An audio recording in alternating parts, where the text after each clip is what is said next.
જય માતાજી મિત્રો, મારે આપને સમક્ષ એક અપીલ લઈને આવ્યો છું। ખાસ કરીને હું જયદીપસિંહ ચૌહાણ પોતે રાજપૂત સમાજમાંથી બિલોંગ કરું છું, સાથે આમ આદમી પાર્ટીના સંગઠનની અંદર પ્રદેશના સંગઠન મંત્રી તરીકે મારી સેવાઓ આપી રહ્યો છું। આપ સૌ વિદિત છો, જાણો છો એ મુજબ વિસાવદરની જે પેટા ચૂંટણી છે એની અંદર આમ આદમી પાર્ટી તરફથી ગોપાલભાઈ ઇટાલિયા, જેઓ બાહોશ એક યુવા છે, ગુજરાતના તમામ જે પ્રશ્નોને વાચા તમે એમને આપતા જોયા છે। આજે પરિસ્થિતિનું નિર્માણ એ થયું છે કે વિસાવદરની જે સામાન્ય જનતા છે, ભૂરી જે જનતા છે, એને ડાયવર્ટ કરવા માટે, એનામાં નકારાત્મક ઉર્જા પ્રસરાવવા માટે ખાસ કરીને ભાજપની જે ફોજ છે, ભાજપના જેને કહેવાય કે મુખ્યમંત્રીશ્રી હોય, ભાજપના મિનિસ્ટરો હોય, ભાજપ સરકારના ધારાસભ્યશ્રીઓ, સંસદ સભ્યશ્રીઓ, તાલુકા સદસ્યશ્રીઓ, જિલ્લા સદસ્યશ્રીઓ, નગરપાલિકાના કોર્પોરેટરથી માંડીને ભાજપ સંગઠનના તમામ માણસો એક ગોપાલ ઇટાલિયાને લઈ અને નકારાત્મક ઉર્જા પ્રસરાવવાનો નિર્થક પ્રયત્ન કરી રહ્યા છે।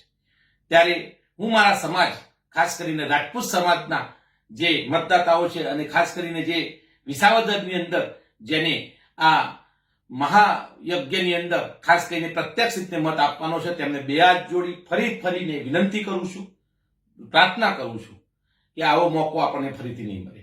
ગોપાલ ઇટાલિયા એક સક્ષમ, નિષ્ઠાવાન નેતા છે।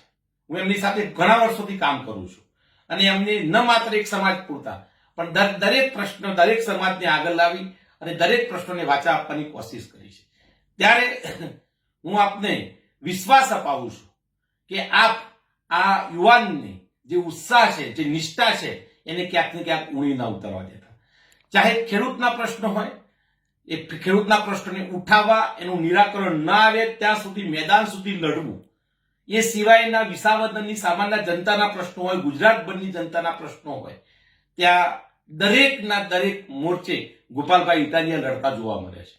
તો આવા વ્યક્તિઓને જેની કહેવાય કે ફોજ લાગી છે, ખાસ કરીને ભાજપના મંત્રીઓ, સંત્રીઓ, ધારાસભ્યો, સંસદ સભ્યો, એમની નકારાત્મક પ્રચાર શક્તિને આપણે અવગણીને એક નિષ્ઠાવાન, સક્ષમ અને ઉર્જાવાન નેતાને વિધાનસભામાં પહોંચાડીએ। ન માત્ર એક વિધાનસભા વિસાવદરની, પણ ગોપાલ ઇટાલિયા દ્વારા જ્યારે વિધાનસભા ગૃહની અંદર એક અવાજ બનવાની કોશિશ કરવામાં આવશે ત્યારે સમગ્ર ગુજરાતના પ્રશ્નોને વાચા આપશે। તો ગુજરાતની પ્રજાના પ્રશ્નોના નિમિત્ત બનવા માટે વિસાવદરના જે મારા મતદાર મિત્રો છે, મારા ભાઈઓ છે, મારી માતાઓ છે, બહેનો છે અને ખાસ કરીને મારા રાજપૂત સમાજના જે પણ સન્નાદીઓ છે, યુવાનો છે અને વડીલો છે, એને હું બે હાથ જોડી જયદીપસિંહ ચૌહાણ વારંવાર વિનંતી કરું છું કે આવો મોકો ફરીથી મળશે નહીં। તો આવી નકારાત્મક શક્તિઓ સામે એક નિષ્ઠાવાન નેતાને ચાલો સાથે મળી અને આપણે વિધાનસભામાં પહોંચાડીએ। જય જય ગરવી ગુજરાત, જય માતાજી।